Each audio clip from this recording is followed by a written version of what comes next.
Assalamualaikum warahmatullahi wabarakatuh. Selamat pagi anak-anak semuanya. Kembali kita di mata pelajaran Administrasi Sistem Jaringan.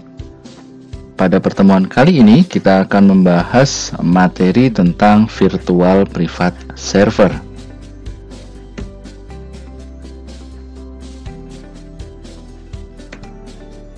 Untuk lingkup pembahasan pada pertemuan kali ini di mata pelajaran Administrasi Sistem Jaringan, kita akan membahas tentang definisi dari VPS, kemudian juga ada konsep dasar VPS. Perlu diingat, materi-materi sebelumnya saya sudah menyampaikan ada beberapa jenis hosting. Di antaranya ada share hosting, cloud hosting, ada WordPress hosting, kemudian ada virtual private server hosting, dan yang terakhir ada dedicated hosting. Nah, pada pertemuan kali ini kita akan membahas tentang VPS. Diingat-ingat kembali juga, untuk pengertian dari hosting itu sendiri adalah sebuah tempat di mana file dan data yang diperlukan website itu disimpan serta dapat diakses dan dikelola melalui internet. Kita masuk ke jenis hosting yang keempat, yaitu adalah VPS, di mana VPS itu adalah server hosting fisik yang dibagi-bagi kembali menjadi server virtual, atau di situ menggunakan teknologi virtualisasi server dan digunakan sebagai server hosting yang tersendiri.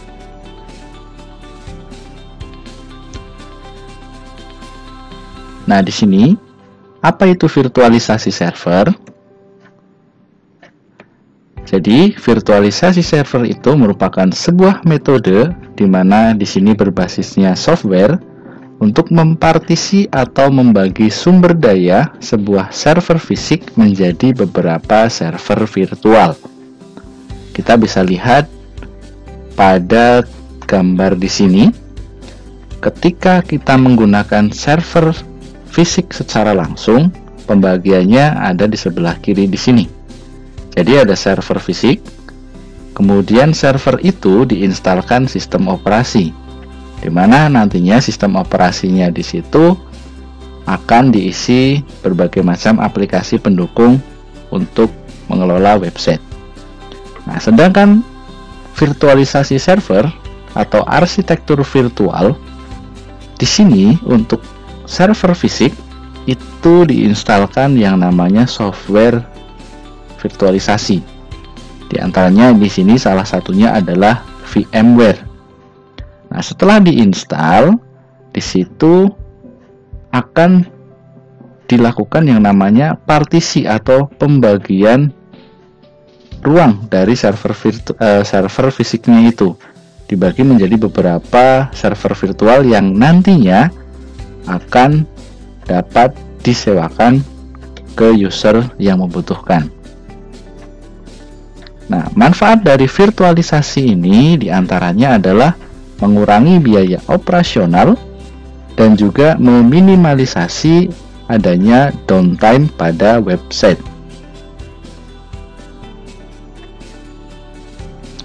Kemudian, jenis dan aplikasi virtualisasi server itu ada apa saja? Yang pertama, ada jenis lisensi virtualisasinya. Ada open source, di mana di situ untuk aplikasinya ada KVM, kemudian ada VirtualBox dan juga Xen.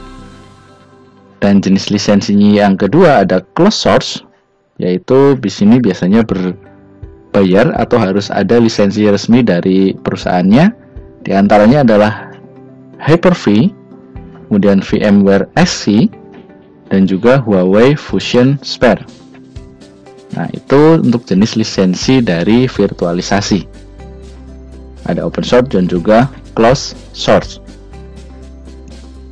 Kemudian beberapa aplikasi virtualisasi yang dapat kita pakai, di antaranya ada yang namanya VirtualBox dari perusahaan Oracle, kemudian ada VMware XC, ada Microsoft Hyper-V atau Hyper-V, kemudian ada Citrix Xen Server, ada Proxmox, dan juga KVM. Itu aplikasi yang bisa kita pakai untuk memvirtualisasikan sebuah server.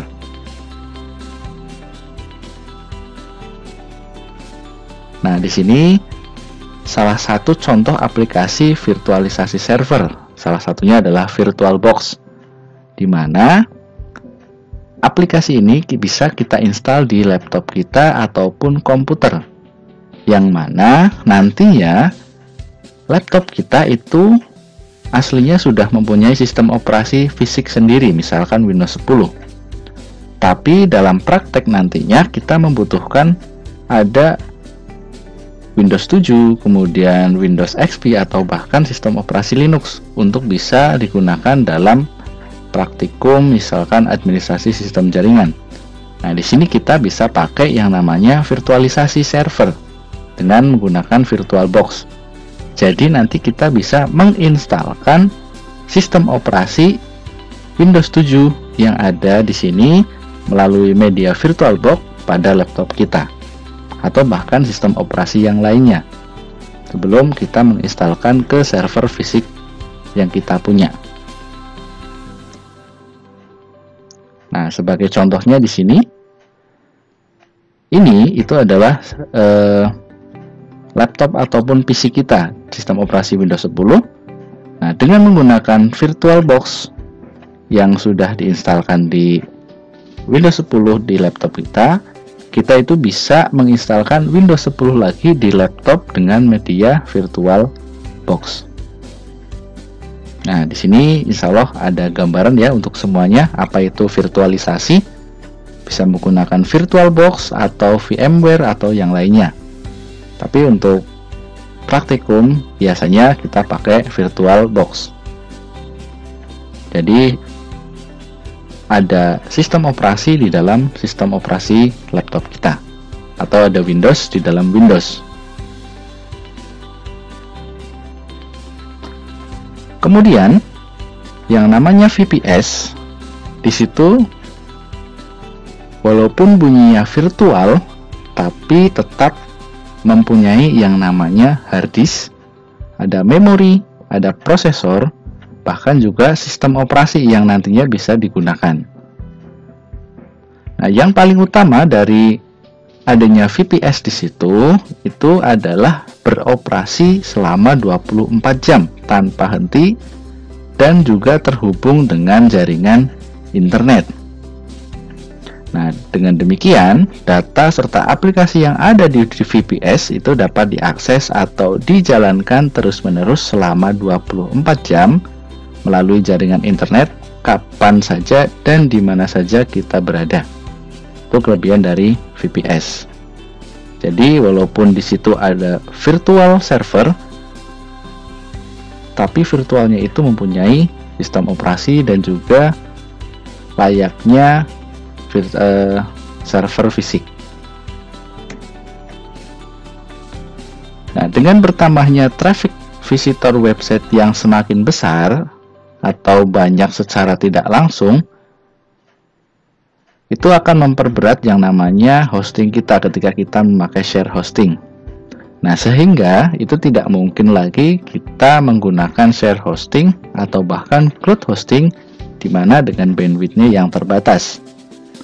Nah, keberadaan VPS itu dapat membantu dalam memaksimalkan bandwidth, juga hard disk, dan juga mempercepat loading website, serta cukup untuk menampung visitor dengan jumlah yang banyak, minimal puluhan ribu. Misalnya visitor dari website kita ada 50.000 lebih visitor setiap harinya, atau bahkan sampai 100.000 lebih dalam sehari. Nah, di situ daya tampung dari hosting ketika kita memakai share hosting itu tidak cukup lagi, maka kita harus bisa upgrade ke VPS. Salah satunya di situ. Nah, kita dapat mengendalikan VPS dengan remote access desktop atau biasa disebut pengendalian jarak jauh. Dengan menggunakan aplikasi diantaranya ketika kita menggunakan sistem operasi Windows pada laptop ataupun komputer kita, itu kita bisa menggunakan aplikasi yang namanya PuTTY. Dan juga ketika kita menggunakan sistem operasi Linux, itu kita bisa menggunakan aplikasi yang namanya Terminal Linux. Jadi ya, itu untuk bisa meremote VPS. Kemudian kita masuk ke konsep dasar dari VPS. Nah, di sini VPS itu memiliki konsep dasar yang hampir sama dengan share hosting. Sebab mereka itu masih sama-sama berbagi satu server fisik dengan pengguna yang lainnya. Nah, cuma bedanya ketika share hosting itu tidak menggunakan teknologi virtualisasi. Jadi resource-nya itu tidak bersifat pribadi. Nah, semua pengguna itu saling berbagi resource dan akan terkena dampak dari pengguna yang lainnya. Kalian bisa lihat untuk perbandingannya di sini di gambar sebelah kiri. Kalau untuk VPS hosting tetap sama-sama memakai konsep share hosting, namun di sini usernya mempunyai virtual server sendiri atau mempunyai server sendiri. Berbeda dengan share hosting server, di situ para user langsung mengakses ke satu servernya.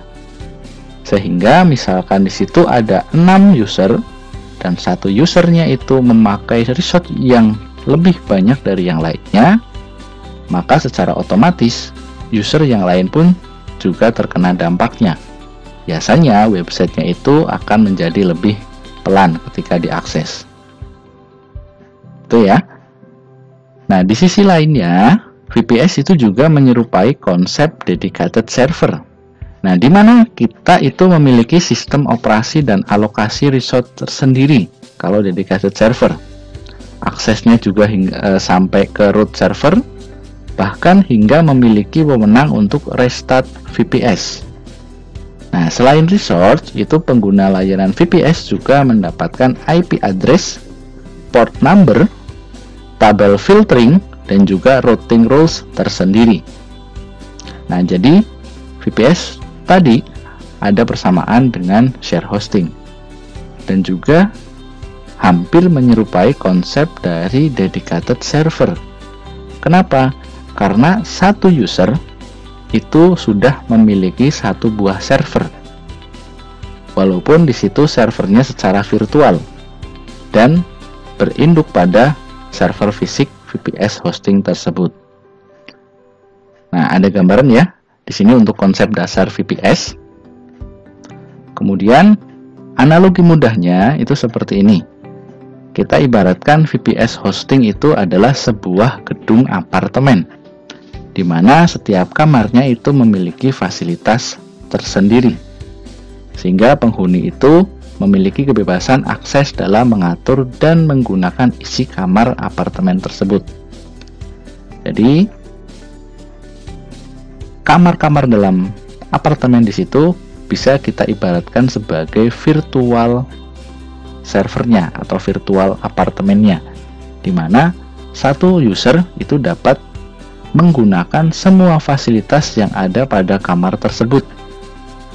Namun, ketika listrik pada apartemennya di situ atau server fisiknya itu ada gangguan, secara otomatis semua kamar atau semua server virtualnya di situ juga akan terkena dampak gangguan listriknya. Karena apa? Karena masih berbagi dan digunakan secara bersama-sama sumber listriknya. Nah, di sini ada gambaran ya. Jadi misalkan kita praktik dengan komputer atau laptop, kemudian kita instalkan virtual server pakai VirtualBox. Ketika server laptop kita mati, otomatis virtual server yang sudah kita instalkan yang ada di VirtualBox juga otomatis ikut mati. Ataupun misalkan laptop kita ataupun komputer ngehang, virtual server yang dijalankan pun juga ikut ngehang. Itu ya untuk konsep dari virtual private server. Jadi kita harus bisa membedakan apa itu jenis hosting, share hosting, cloud hosting, kemudian ada WordPress hosting, dan hari ini ada virtual private server hosting. Paham ya semuanya? Oke, untuk pertemuan kali ini sampai di sini dulu. Kita bahas sedikit demi sedikit sehingga kita lebih memahami materi yang ada. Nanti kita lanjutkan di pertemuan selanjutnya untuk materi VPS. Saya akhiri. Assalamualaikum warahmatullahi wabarakatuh.